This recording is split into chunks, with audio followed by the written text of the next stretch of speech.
e vamos ouvir a voz do Senhor nessa noite, através da sua palavra. Depois dessa tão grande graça que o Senhor nos oportunou aqui, vamos trabalhar esse texto aqui,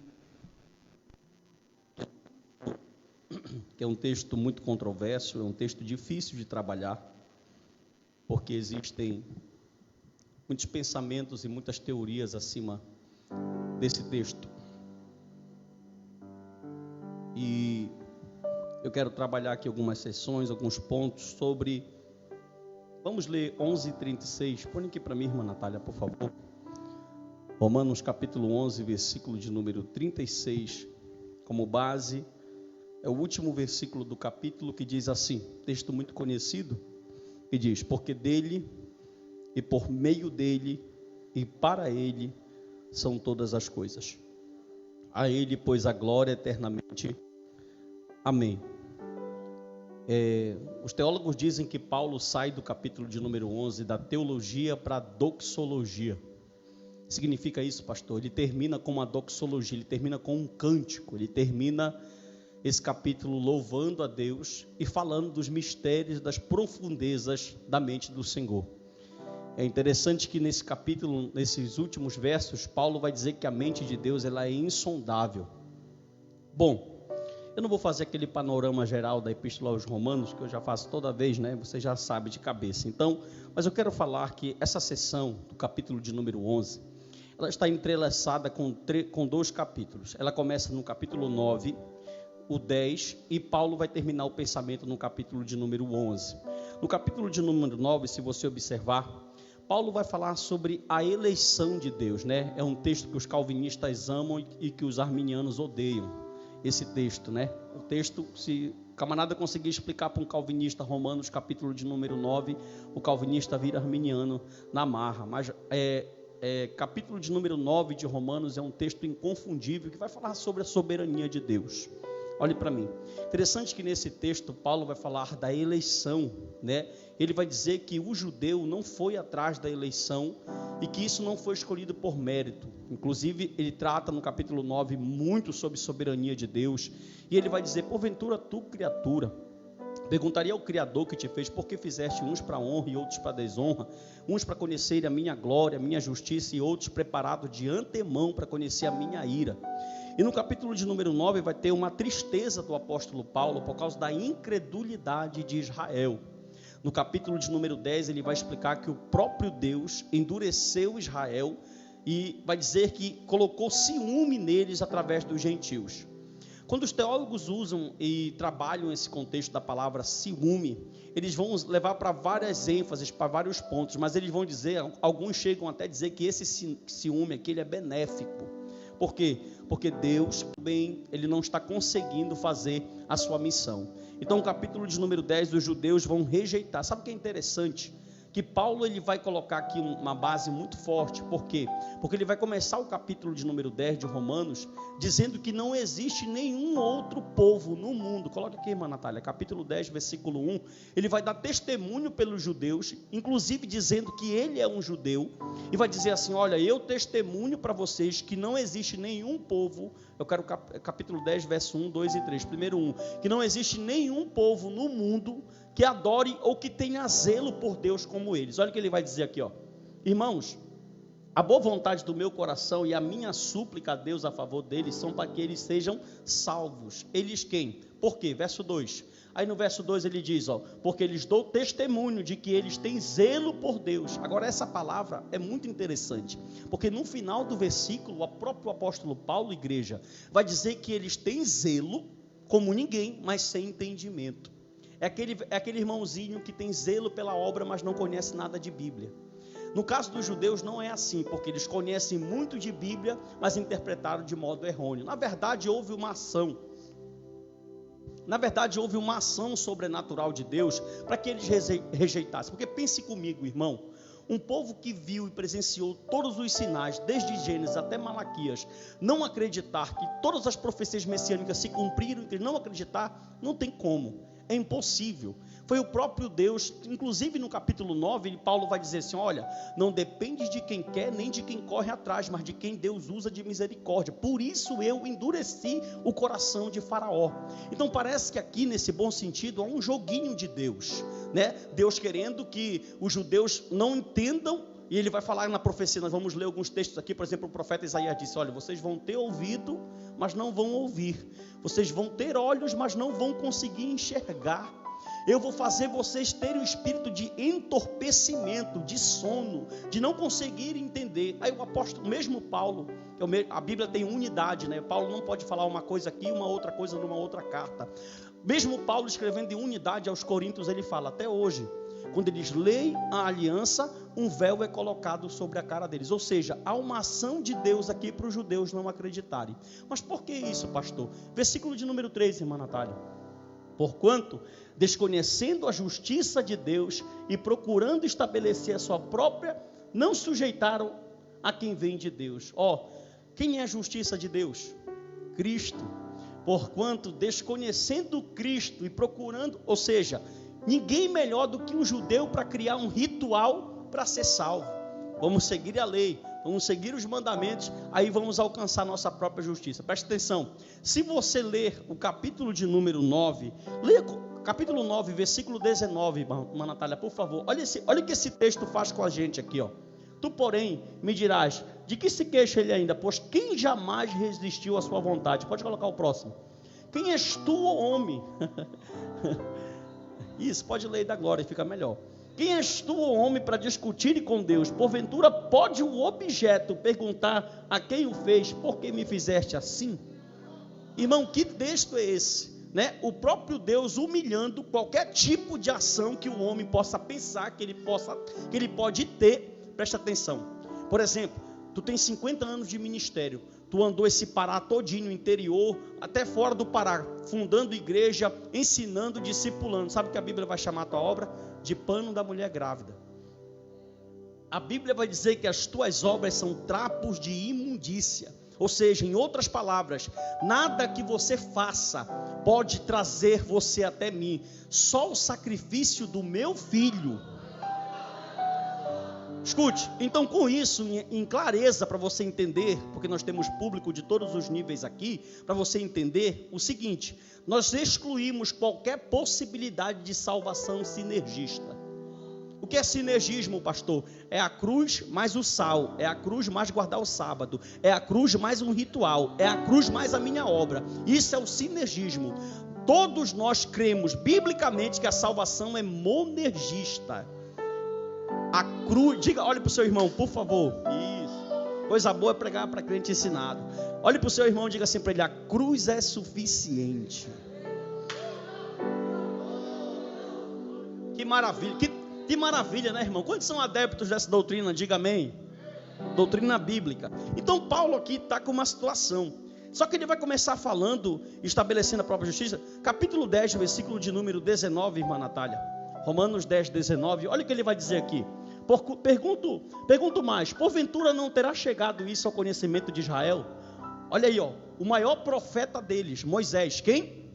Ele já falava, ó, eu vos porei ciúmes com um povo que não é nação, com gente insensata, eu vos provocarei a ira. O próprio Moisés tinha dito no deserto, em profecia, isso para esse povo. E aqui Deus ele tem um propósito maior, tanto para Israel como para os gentios. Hebreus capítulo de número 11, versículo 40. Isso aqui é uma bênção de Deus, essa mídia aqui, irmão. Olha aí, a gente não perde nem tempo procurando. Olha só, por haver Deus provido coisa superior ao nosso respeito, para que ele sem nós não fosse aperfeiçoado. Tipo assim, Deus falou assim, olha como é Deus. Paulo vai falar nesse capítulo de duas plenitudes. Ele vai falar de plenitude de judeu e de plenitude de gentil. Aí o autor aos Hebreus, que alguns dizem que é Paulo, eu não concordo que é Paulo, mas outros defendem que é Paulo, vai dizer que por haver Deus provido coisa superior ao nosso respeito, a nós cristãos, a nós gentios, para que eles sem nós não fossem aperfeiçoados. Como assim? Se você pegar qual é o contexto do capítulo 11, a galeria de todos os heróis da fé. Deus vai trazer desde Abel até a narrativa atual do autor. Quando termina, ele vai dizer que todos morreram sem ver a promessa. Aí tem um cantor dizendo que quem tem promessa não morre, ó.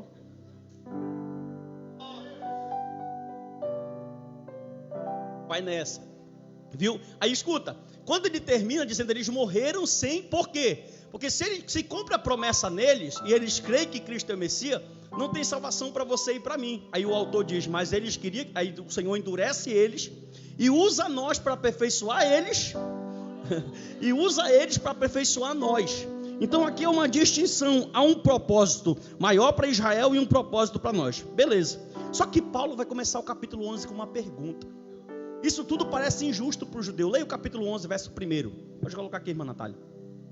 Pergunto, pois, terá Deus... Essa pergunta aqui, olhe para mim, é chamada de pergunta retórica. O que é uma pergunta retórica? Uma pergunta retórica é quando alguém faz a pergunta, mas já dá a resposta ao mesmo tempo. Olha só. Pergunto, pois, terá Deus porventura rejeitado o seu povo? Aí ele vai falar de modo nenhum.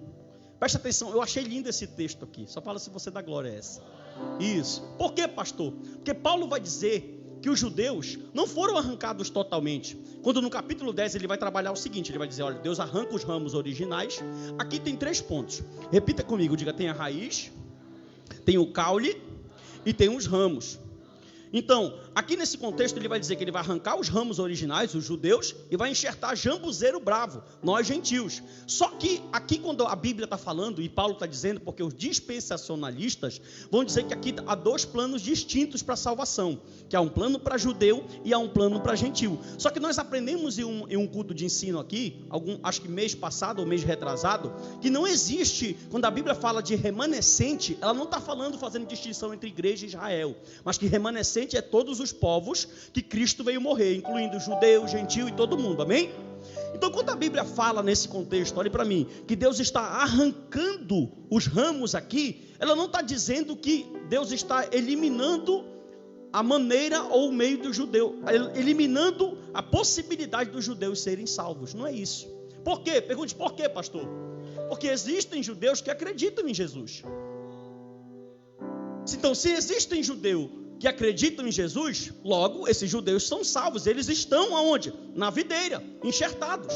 Só que quando a Bíblia fala que Deus tirou os ramos originais, esse tirar não é definitivo.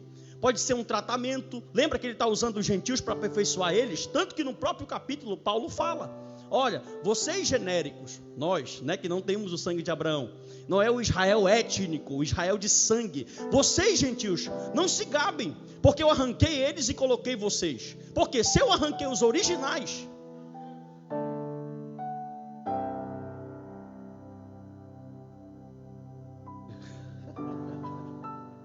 imagine o Caio, que é genérico. Imagine o pastor Narciso, que é genérico. Se eu arranquei os que tinham o sangue de Moisés, imagine vocês que adoravam Maria.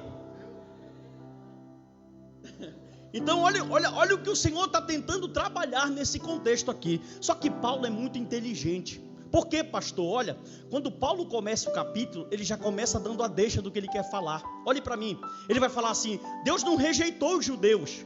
Aí ele vai usar, sabe quem como exemplo? Ele. Não, você não entendeu. Ele vai falar, sabe por quê? Eu sou judeu, israelita, descendente de Abraão, da tribo de Benjamim, e sou salvo, creio em Cristo, estou aqui. Está vendo como não tem distinção? Paulo não está falando, aqui os judeus se quebram, irmão, viu? Aqui a gente quebra a canela dos judeus, porque eles pensam que a salvação do Messias é para quem tem um sangue. Só que o próprio Paulo em Gálatas, no capítulo 6, vai dizer que aquele que é filho do Messias não é quem tem um sangue, mas aquele que crê no que Abraão creu. Aí esse texto ele é tão maravilhoso que ele vai usar ele como exemplo. Por exemplo, vou provar na Bíblia, no Antigo Testamento, Salmo 94, versículo 14. Olha como os judeus não foram rejeitados, pois o Senhor não há de rejeitar o seu povo, nem desamparar a sua herança. Falando para Israel. Outro texto, irmã Natália. Primeiro livro de Samuel, capítulo 12, versículo 22. Não fale 1 Samuel, tá? Primeiro livro de Samuel, capítulo de número 12, versículo 22. Pois o Senhor, por causa do seu grande nome, não desamparará o seu povo, porque aprove o Senhor fazer-vos o seu povo. Então, quando Paulo diz que Deus arrancou os ramos originais, não foram todos. Porque tem uma galera aí que odeia judeu.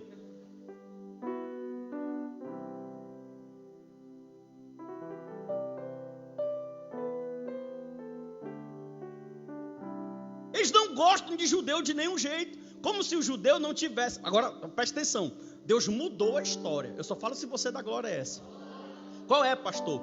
Antigamente, os judeus batiam no peito, no Antigo Testamento, porque eles diziam assim: se alguma nação querer ser salva, eles têm que olhar para nós, porque a salvação vem pelos judeus. Só que agora Deus inverteu. Como assim, pastor? Se um judeu quiser ser salvo hoje, ele tem que acreditar no que tu prega.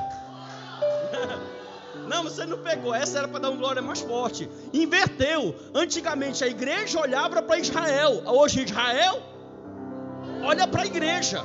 Você está entendendo isso? Isso é muito tremendo isso. Aí Paulo vai falar de remanescente, 11, de 2 a 5. O exemplo dos remanescentes. Olha como é lindo isso aqui, irmão. Aí ele vai usar aqui o exemplo do profeta Elias. Versículo de número 5. 11:5. Ele vai dizer assim, ó: assim, pois, também agora o tempo de hoje sobrevive um remanescente segundo a eleição da graça. Pode colocar o 2, irmã Natália. 3. 11:3, isso. O Senhor mataram os teus profetas, arrasaram os teus altares, e só eu fiquei. Por que Paulo, olhe para mim, porque Paulo aqui nesse capítulo, eu estou pregando expositivamente o capítulo para você. Porque Paulo aqui nesse capítulo usou o exemplo de Elias. Nessa situação que todo mundo conhece, a idolatria estava totalmente alastrada, não tinha ninguém, e Elias estava se achando o último crente do pacote. Olha, chegou lá todo empolgado: Senhor, mataram todo mundo, só eu que sou crentão aqui. O Senhor exortou ele dizendo assim: rapaz, tem 7.000 mais crente do que tu. Por que Paulo está usando essa palavra aqui nesse texto aqui no versículo 2 ao verso 5? Simples. O que Paulo fala de remanescente aqui é o seguinte: Deus, olha como Deus é lindo, a palavra de Deus é linda, irmão. Do mesmo jeito que teve Paulo, remanescente no tempo de Elias, tem remanescente no teu tempo, e Paulo era um. Segura agora para você dar glória. E do mesmo tempo, do mesmo jeito que teve remanescente no tempo de Elias, no tempo de Paulo tem hoje. Eu estou olhando para alguns aqui nessa noite. Levante a sua mão, isso é para você dar glória. São aqueles que não se corromperam, não entraram no sistema. O mundo pode estar de cabeça abaixo, mas está de pé. Olha que coisa linda. No mesmo texto, ele fala assim: ainda que Israel seja como a areia da praia do mar, só o Meu irmão, olhe para o seu irmão, olhe, vê se ele tem cara de remanescente. Se ele tiver, ele vai dar um glória. Isso. Tá frio aqui, irmão, tem pouca gente, está congelando aqui, viu? Ele deu glória? Diga para ele assim, olhe para ele e diga assim para ele: querido, não, faça melhor, diga remanescente. É que o cara não dá um glória, meu irmão, tu é doido. Se tu falasse canela de fogo, ele ia... Olha de novo, dê mais uma chance para ele, diga remanescente. Diga para ele assim: o negócio de Deus é contigo. Oh, glória. Olha essa palavra, me prova na Bíblia, provo. Mateus, capítulo de número 11, o Senhor Jesus olhou para os discípulos, para os remanescentes, para os crentes, e disse assim: vós sois o sal da terra e a luz do mundo. Então, o negócio de Deus na Bíblia é com remanescente. Prosseguindo, aí só que vem, preste atenção, tem os remanescentes, obrigado Bruno, tem os remanescentes. Só que Paulo vai tratar agora, capítulo de número 11, irmã Natália, versículo 6. Olha esse texto, irmão. 11, verso 6. Quem encontrou, diga amém. E se é pela graça, já não é pelas obras. Do contrário... eu pensei que você não ia dar glória. Vou ler de novo. E se é pela... Olha só, escute só. A eleição, os arminianos dizem: não, Deus elegeu com a sua presciência. E eles dizem que a eleição é condicional. Só que a eleição, ela é filha da graça. Não, você não pegou. A eleição, irmão, se é pela graça, já não é pelas... Do contrário, a graça já não é... Porque tipo assim, se a salvação é por obra, lá no dia é a cruz de Cristo e a tua obra. Só que no grande dia é só a cruz, não tem como. Verso 7, irmã Natália, pode colocar. Aí ele vai dizer, que diremos pois? O que Israel, irmão, olha esse texto, Olha esse texto aqui, que texto lindo. Que diremos, pois? O que Israel busca, isso não conseguiu, mas a eleição alcançou. Tipo assim, ó, te contaram uma mentira. Pergunte qual, pastor? Contaram para você que foi você que foi atrás de Jesus. Nunca no Brasil. Por quê, pastor? Foi a eleição que te achou. Aqui, ó. Bora ler de novo. Lê com a mão levantada. Que coisa linda isso. Aleluia, ó. Que diremos, pois? O que Israel busca, isso não conseguiu. Eles estavam tentando se salvar com as obras, mas, oh glória, a eleição alcançou. Olha esse Deus que abre para uns e os demais foram endurecidos. Isso era o motivo para você estar dando muita glória. Por quê? Porque tem um conhecido seu que já entrou diversas vezes nessa igreja e outra, já ouviu o evangelho e o coração dele está duro. E o seu? O seu está aberto, você dá glória. Porque para uns ele abre o coração.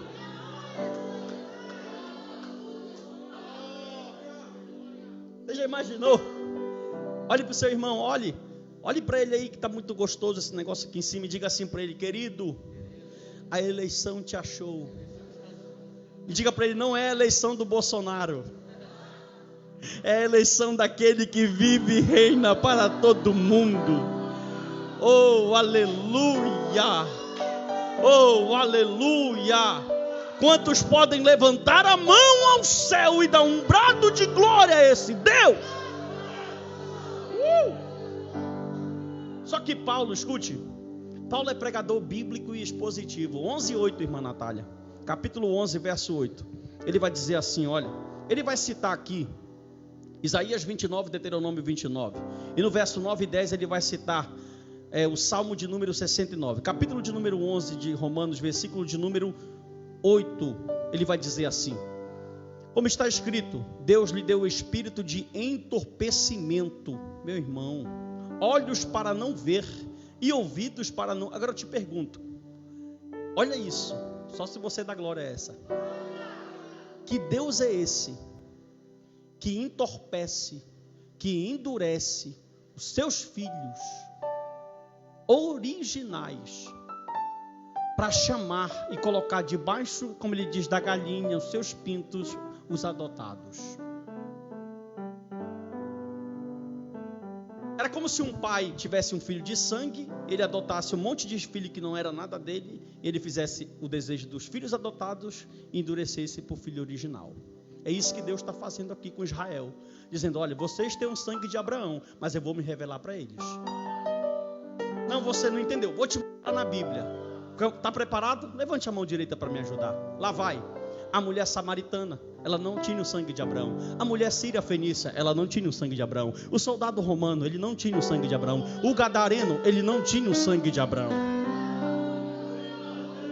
Você está vendo isso? Na Bíblia todinha. Escute só. Abraão é conhecido como pai na fé. Como pai o quê? Só que foi um romano que disse: não precisa tu ir lá.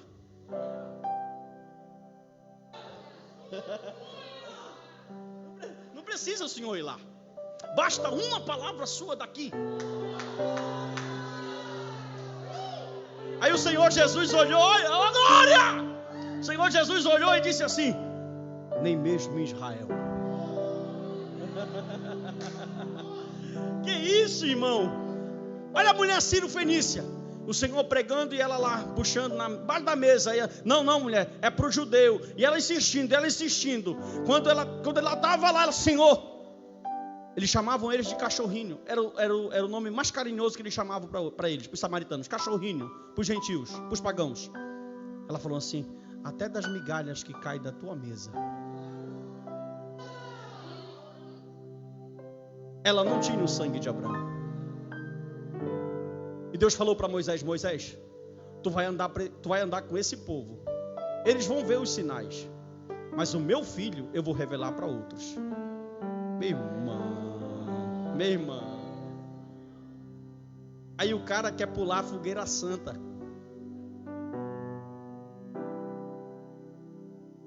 Olha para o teu irmão, olha, e fala assim para ele assim: você conhece o Filho, você tem a revelação do Messias, tu quer pular a fogueira santa?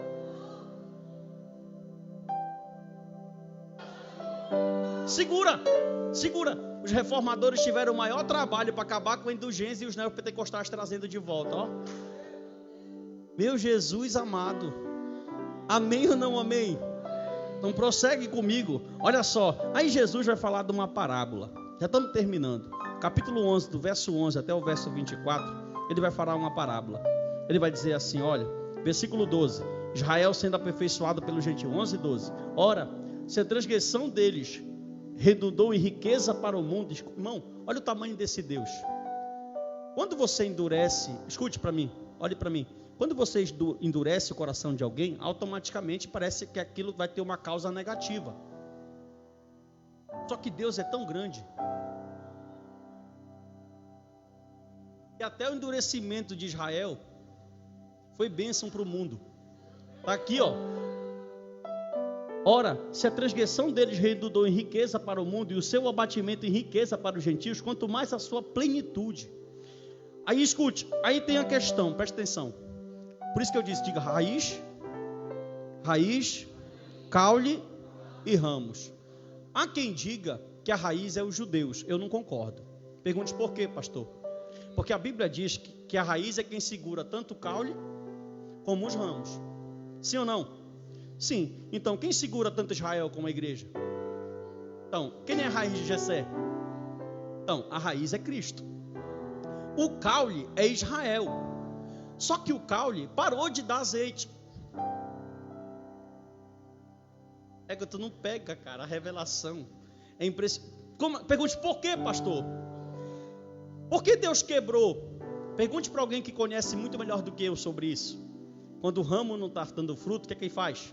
Ele corta para nascer um novo, não é isso? Só que aqui, presta atenção, é provado isso cientificamente, que quando é enxertado algo numa árvore, se a árvore não está mais dando, o que foi enxertado vai fazê-la gerar. Deixa eu te explicar. Antigamente, era Israel que dava o azeite para o mundo, só que eles rejeitaram. Aí Deus falou, não, eu vou enxertar os ramos em vocês, agora é a igreja. Aí, pegou. Agora é a igreja que faz dar o azeite. Cristo sustenta a plenitude, aí significa os salvos de todos os tempos, tanto judeus como gentios. Cristo segurando os salvos, os remanescentes. Não tem duas salvações, não tem duas distinções, como diz os dispensacionalistas. Não tem, é um só, é uma raiz só, é um caule só. Só que agora quem faz gerar é a igreja, e não o caule mais, ok? Prosseguindo. Aí, Paulo no verso 25, 11 e 25, irmã Natália. Isso. Do 11 ao 24 é uma parábola. Aí no 25 ele vai falar, olha o que ele vai dizer. Aí não tem como entender. Eu li hoje 2 comentários bíblicos sobre isso aqui.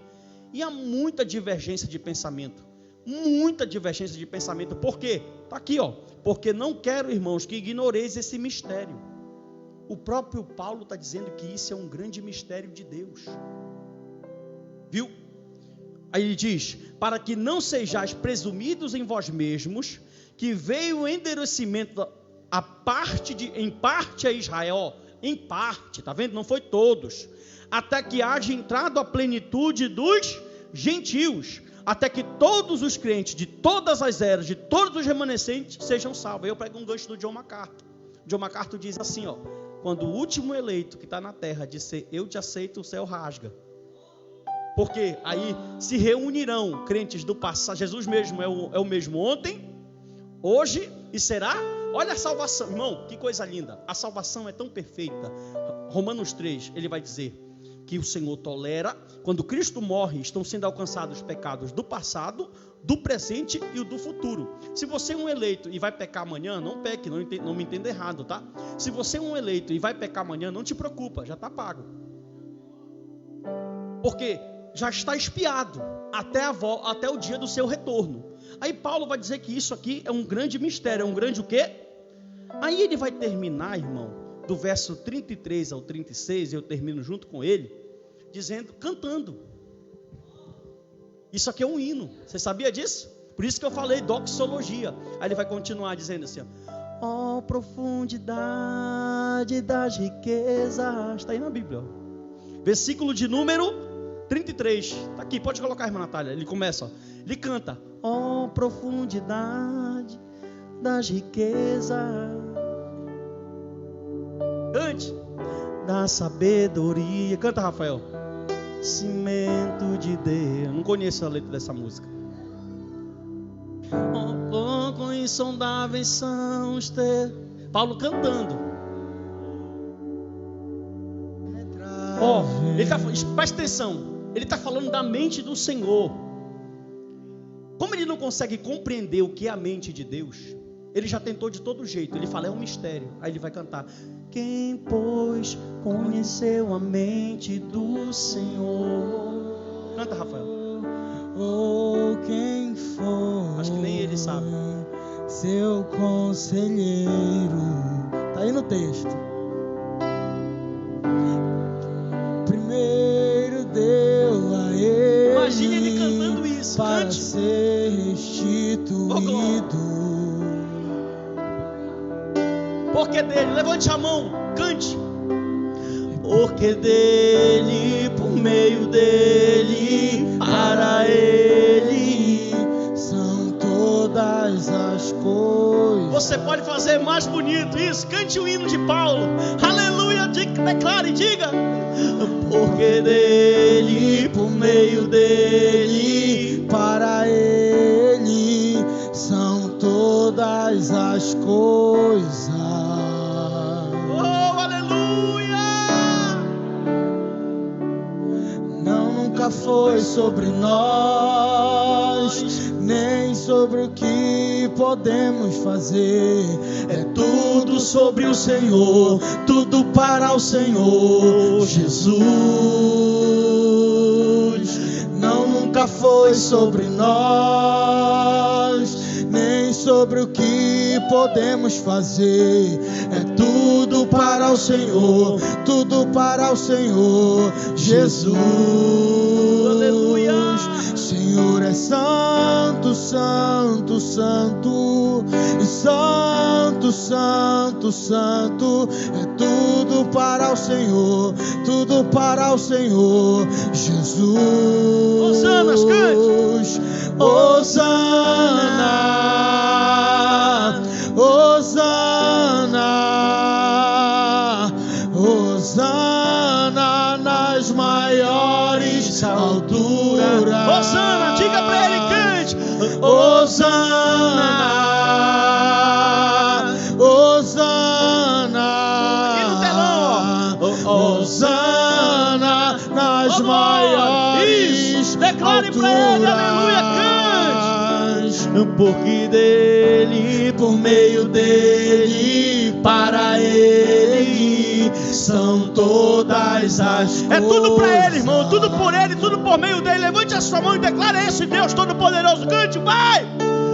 Porque dele, por meio dele, para ele são todas as coisas. Glória a Jesus. Bata uma palma pro Rei Jesus aí. Sem ti eu nada posso fazer. Amém, irmão. Que maravilha, né? Que texto bonito. Texto lindo. Mensagem que... Obrigado. Mensagem que mexe com a nossa estrutura, com a nossa alma.